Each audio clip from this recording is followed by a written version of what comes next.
Nangako si Pangulong Marcos Jr. na bibili ang pamahalaan ng karagdagang barko at aircraft para sa Philippine Coast Guard o PCG. Ito ay nangyari sa kanyang pahayag sa ginanap na 124th founding anniversary ng ahensya. Tunghayan ang ulat mula kay Jovi Rodriguez. Sa pagdiriwang ng ika-124th founding anniversary ng Philippine Coast Guard PCG, nangako si Pangulong Marcos Jr. na bibili ang administrasyon ng mas maraming barko at aircraft upang mas palakasin ang pagbabantay ng PCG sa West Philippine Sea. We will keep investing in new vessels, in aircraft, command posts, communication systems. We will improve training facilities and logistics to provide every PCG personnel a sense of dignity in fulfilling their roles. We are also building facilities such as the PCG General Hospital, the Maritime Law Enforcement Training Center in Misbis, and the First Responder and Nursing Serving Facility, amongst others, to ensure that your welfare, whether at sea or on land, remains a priority. Sa kabilang banda, tiniyak ng Pangulo na nakasuporta ang pamahalaan sa ahensya dahil sa dedikasyon at tapang ng mga ito sa pagprotekta sa mga Pilipino sa panahon ng kalamidad. Makaraang mabilis na nagresponde at tumulong ang PCG sa mga napinsala ng magnitude 6.9 na lindol na tumamas sa Bugo City, Cebu. Bukod pa rito ay nanunsyo rin ng Pangulo ang bagong PCG General Hospital sa Taguig na sinimulang gawin nitong October 21. Ito ang pinakaunang ospital ng PCG na itatayo sa bansa na magbibigay ng serbisyong pangkalusugan sa mga personnel ng ahensya, kani-kanilang mga pamilya, maging sa mga mamamayang Pilipino lalo na sa oras ng sakuna. Sa kabilang banda, pinuri ng Pangulo ang PCG sa pagprotekta nito sa mga Pilipinong mangingisda sa West Philippine Sea at sa patuloy na pagbabantay sa karagatan ng Pilipinas. And in the West Philippine Sea, you are our first responders, ensuring the safety, dignity, and livelihood of our fisherfolk. Alam ko po na hindi madali para sa ating mga mangingisda na maghanap buhay na walang katiyakan sa kanilang pagbabalik. And yet, when they see you carrying the flag at sea, they feel hope that the Filipino spirit will never yield and that they are always in the hearts and minds of all Filipinos and our uniformed services. For each time you sail, you remind the world that the Philippines will always protect what is ours. Jovi Rodriguez, nag-uulat para sa Golden Nation Network. Maray namang tinuligsa ng Chairman Emeritus ng ilang makabayan at sibikong organisasyon na si Dr. Jose Antonio Goytia ang umano'y banta sa buhay ng First Family mula sa isang grupo na may kaugnayan sa nagdaang administrasyon. Narito ang ulat mula kay Princess Castro. Mariing kinondena ng makabayan at sibikong grupo sa pangunguna ng kanilang Chairman Emeritus na si Dr. Jose Antonio Goytia ang umano'y mga banta gaya ng planong pananakit sa First Family, partikular na kay Pangulong Ferdinand Marcos Jr. Ito ay kasunod ng impormasyon mula sa isang social media influencer na si Vicente Pebbles Conanan kung saan napag-alaman umano niya na mayroong grupo kabilang na ang tinawag niyang Sara Army na sinasabing nagsasanay sa Sorsogon. Konektado umano ito sa ilang taga-suporta ng nakaraang administrasyon na nag-uusap tungkol sa planong ito. Ang naturang vlogger ang dating nag-akusa kay former presidential spokesperson Harry Roque kamakailan. Sa kanyang nagdaang akusasyon, si Roque umano ang nasa likod ng pagpapakalat ng pulveron video o ang pagsangkot sa Pangulo sa paggamit ng iligal na droga. Kaugnay nito ay sinabi ni Cunanan sa kanyang sinumpaang salaysay na ang naturang video ay bahagi ng isang kampanya para magdulot ng batikos at kontrobersiya laban sa Pangulo. Samantala, binigyang diin naman ni Goytia na ang sinumang mapatunayang sangkot sa naturang banta ay dapat na managot sa ilalim ng batas. Aniya ang Pangulo ang sagisag ng pamahalaan at pagkakaisa ng Estado, kaya ang pag-atake sa institusyon ng pagkapangulo ay lubhaan niyang nakakaapekto sa bansa. Nagpaalala rin siya sa publiko na umiwas sa pagpapakalat ng mga hindi kumpirmadong impormasyon, partikular na mga sabi-sabi online. Nanawagan din si Goytia sa mga mamamayan na anuman ang kulay sa politika, anyay dapat na magkaisa sa pagtatanggol sa kapayapaan at katatagan ng Republika. Princess Castro nag-uulat para sa Golden Nation Network. Tinawag ni Ombudsman Jesus Crespin Boying Remulla na tila isang secret decision ang paglabas ng pasya ni dating Ombudsman Samuel Martires noong 2019 na bumaliktad na sa dismissal order laban kay Senator Joel Villanueva. Ito ay kasunod ng hindi na pagtuloy ni Remulla ng pagpapadala ng liham kay Senate President Tito Soto para ipatupad na sana ang naturang order laban sa senador na inilabas ni dating Ombudsman Conchita Carpio Morales noong 2016. Laman nito ang umano'y maling paggamit ni Villanueva ng kanyang PDAF bilang kinatawan ng SIBAC party list. Samantala, pag-aaralan pa umano ng tanggapan ni Remulla ang nasabing reversal at kung bakit ngayon lamang ito lumabas. Samantala, pagtatanggal sa mga duplicate projects, pagrebisa sa fund allocation formula at tiyakin na wala ng overprice sa mga proyekto. Ito ang pinangakong tutuparin ni DPWH sa pamumuno ni Secretary Vince Dizon alinsunod sa layuning ayusin ang broken system ng kagawaran. Tunghayan ang ulat mula kay Princess Castro. Tiniyak ni Department of Public Works and Highways o DPWH Secretary Vince Dizon na bilang bahagi ng kanilang layunin na ayusin ang sirang sistema ng kagawaran, kanilang tatanggalin na ang mga doble-dobleng mga proyekto. Ito ay dahil isaan niya ito sa mga nakita nilang red flags sa kagawaran. Ayon kay Senator Loren Legarda, may mga obserbasyon ang kanilang tanggapan na marami sa mga maliliit na rehiyon na mas nakakakuha ng mas malaking budget kumpara sa mga mas nangangailangan nito. Sinang-ayunan nito ni Dizon dahil natutuhan din anya na sa ilang linggong pananatili sa DPWH na sa bawat rehiyon sa bansa magkakaiba ang presyo ng mga materyales. Ilan dito ay above 30% overprice habang ang ilan naman ay below 20%. Kaya mungkahin ni Legarda na magkaroon ng clear formula sa budget allocation per region nang sa gayon ay maging transparent at patas ang hatian ng pondo. Pag-aamin din ni Dizon na hindi nila maintindihan kung paano ang naging alokasyon ng naturang budget. Kaya naman pangako ng kalihim na re-remedyohan nila ito sa pamamagitan ng total change sa formula nito sa taong 2027. Aniya, mas simple, mas straightforward at ibabatay sa kailangan ng mga komunidad upang magkaroon ng equity allocation. Ito anya ang kanilang commitment sa Senado at sa tapat na serbisyo para sa publiko. We will be coming out with a not just a across the board, but a region per region adjustment in the cost of materials throughout the country. We will be coming out with that map very, very soon. Mula sa orihinal na 881.31 billion pesos na panukalang budget, bumaba ito ng 28.99%, makaraang ipatapyas ni Pangulong Ferdinand Marcos Jr. ang locally funded for flood control for 2026 na nagkakahalaga ng 255.58 billion pesos, dahilan para ito ay maging 625.78 billion pesos. Ayon kay Dizon, ito ang pinakamababang budget ng DPWH batay sa mga nagdaang mga taon.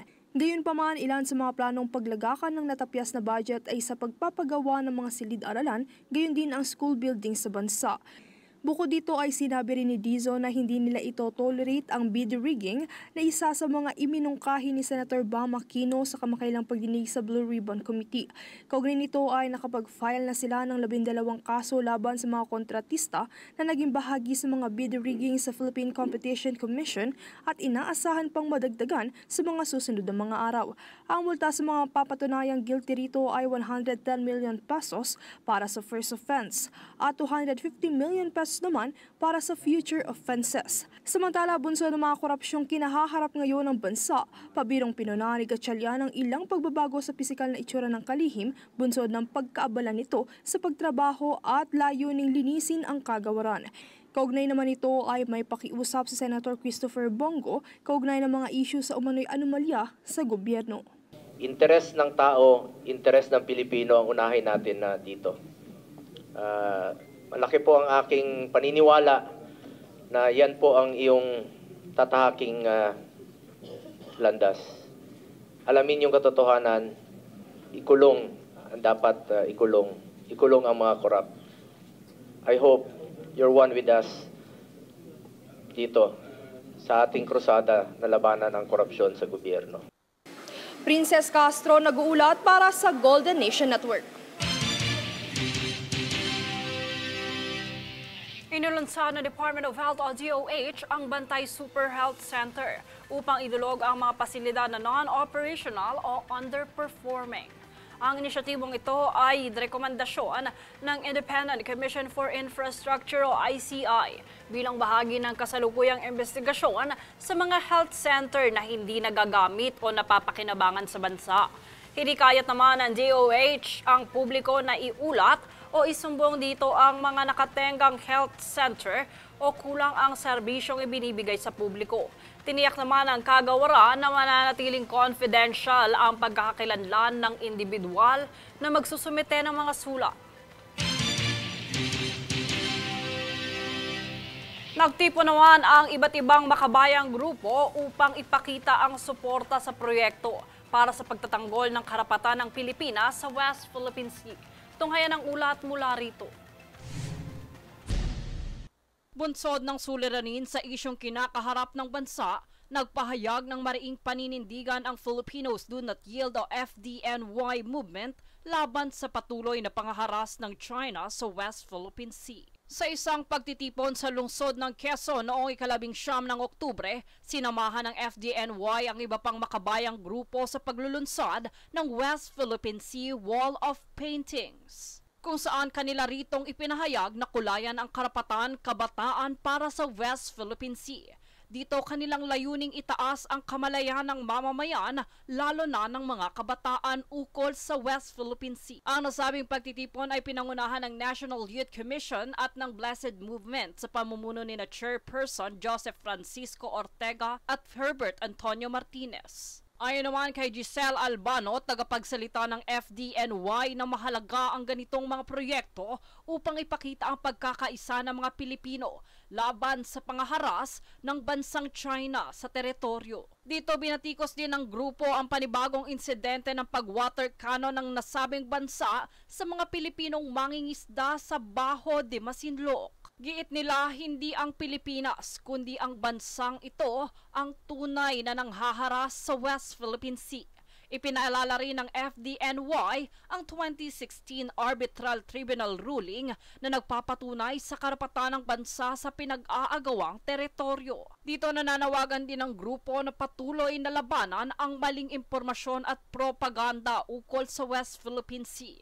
Pahayag pa ng FDNY, buo ang kanilang suporta sa polisiya ng administrasyon na itaguyod ang transparency at ipaalam sa publiko ang mga agresibong aksyon ng bansang China. Sa huli, panawagan ng grupo na tumindig at ipaglaban ang West Philippine Sea. Kanila ring idiniin na ang bansa lamang ang may karapatan dito. Jade Buhoy, nag-uulat para sa Golden Nation Network. Nananawagan ang Liga ng Transportasyon at Operator sa Pilipinas o LTOP kay Pangulong Ferdinand Marcos Jr. na bigyang pansin ang mga hinaing ng mga tsuper at operator sa bansa kabilang ang pagbibigay din ng parangal sa mga natatanging tsuper at pagsusuri sa mga umiiral na patakaran sa transportasyon. Tungayan ang ulat mula rito. Ito po ang ating kahilingan kay Secretary Vince Dizon pa po ito naka-address. Permado po ito ng mga national leader na yung pong 280,000 na subsidy ay sana po kagalang-galang na Pangulo ay magiging 500,000 po ang ibibigay nyo para sa mga electric vehicle. Ito ay ayon kay Liga ng Transportasyon at Operator sa Pilipinas o ELTA President Orlando Marquez. Ipaparating nila sa Department of Transportation o DOTR Secretary Giovanni Lopez at sa Land Transportation Franchising and Regulatory Board o LTFRB Chairman Attorney Vigor Mendoza II ang kahalagahan ng naturang programa.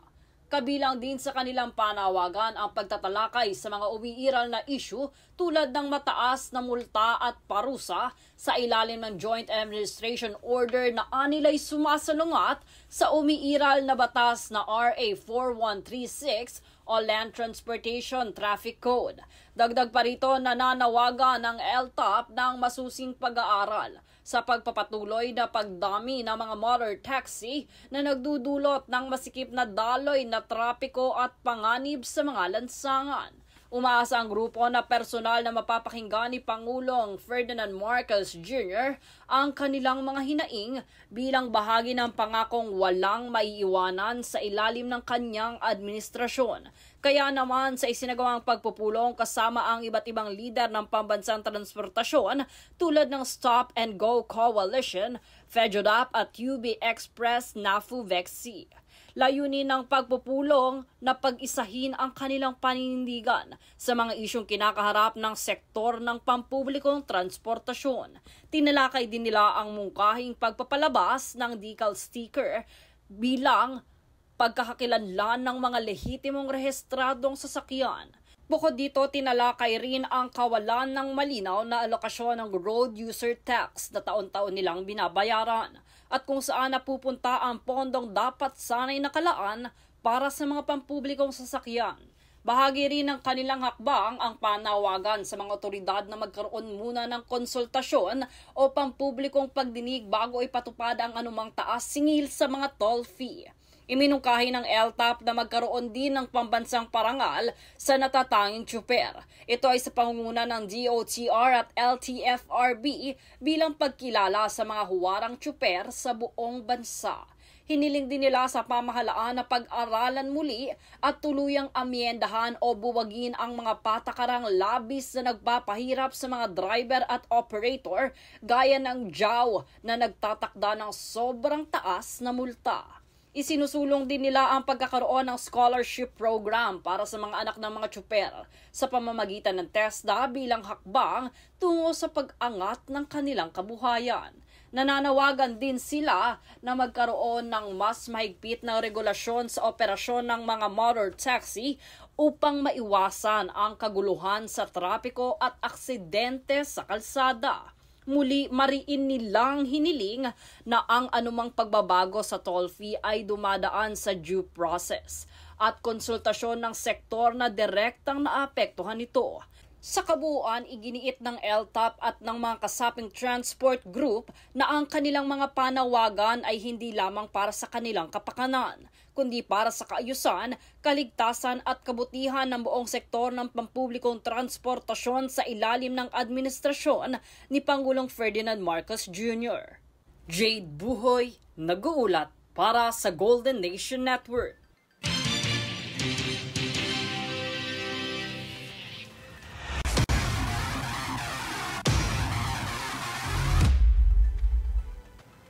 Simula October 23 hanggang 26, masasaksihan sa kauna-unahang pagkakataon sa bansa ang maaksyong International Series kung saan ilang top golfers sa mundo at ilang home bet ang lalahok sa kompetisyon. Narito ang balita mula kay Princess Castro. Sa debut ng International Series Philippines o ISP sa bansa, ilan sa mga international top golf players ang lalahok sa event na gaganapin sa Santa Elena Golf Club, Manila mula October 23 hanggang 26. Ilan sa mga home bet na lalaban ay sina Miguel Tabuena, Justin Kiban at Sean Ramos. Ang ISP ay isa sa mga elevated qualification events ng Asian Tour para makabook ng ticket sa Live Golf League.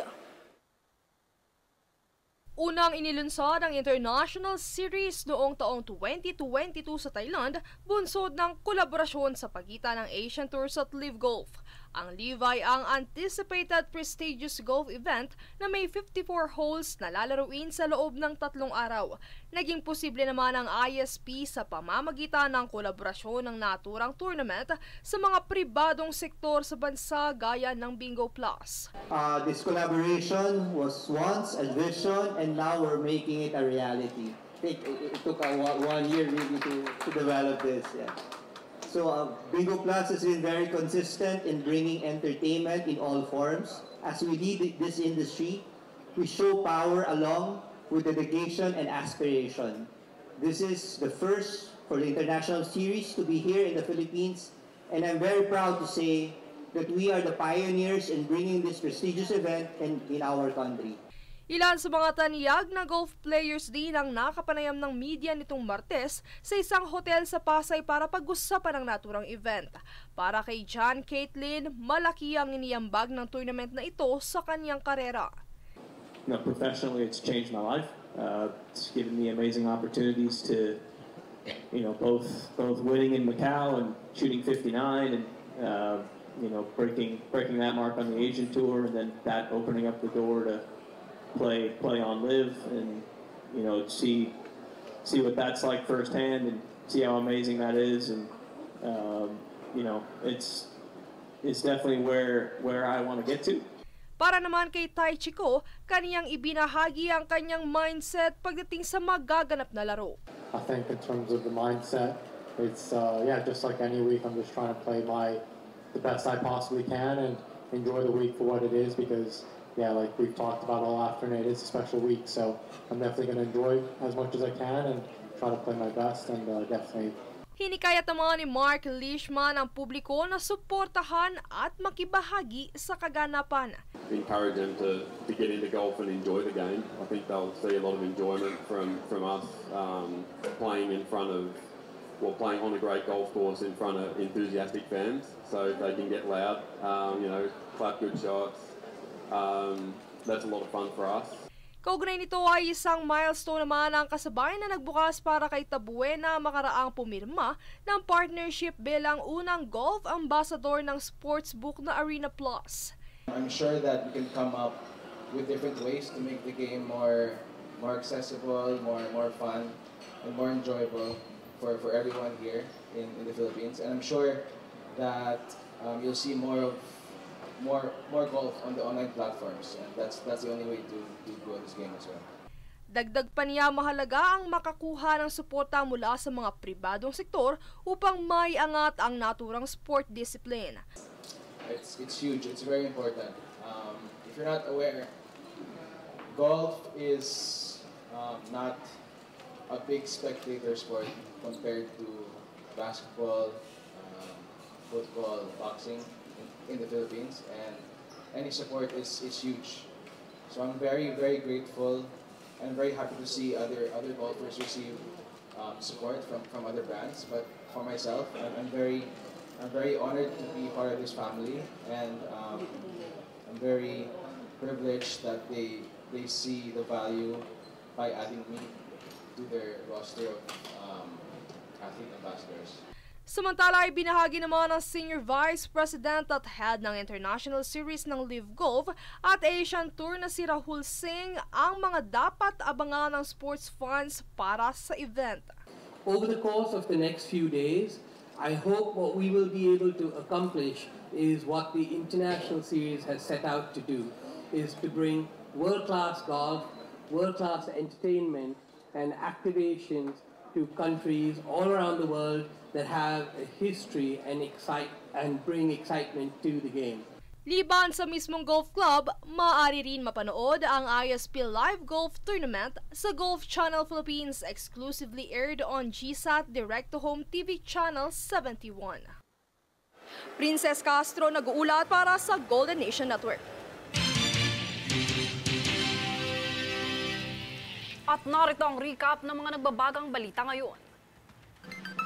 Sa ulo ng mga balita, DOH nilinaw na flu season at hindi outbreak ang naitalang pagdami ng kaso ng influenza-like illness.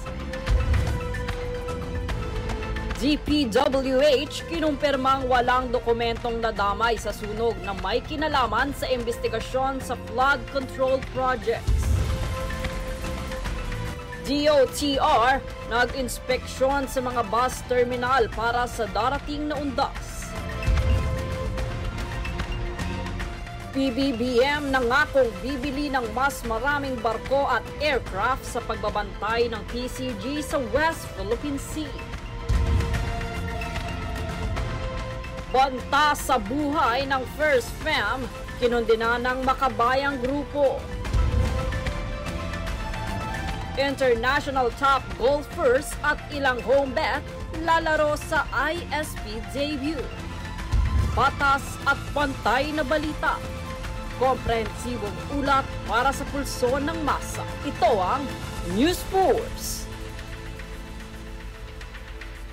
Yan ang pinakamainit na mga balita ngayong linggo. Manatiling nakatutok sa aming mga ulat at update sa aming Facebook page, facebook.com/Golden Nation Network. At mag-subscribe sa aming YouTube account, youtube.com/@Golden Nation Network. Ako si Jade Buhoy at itong News Force.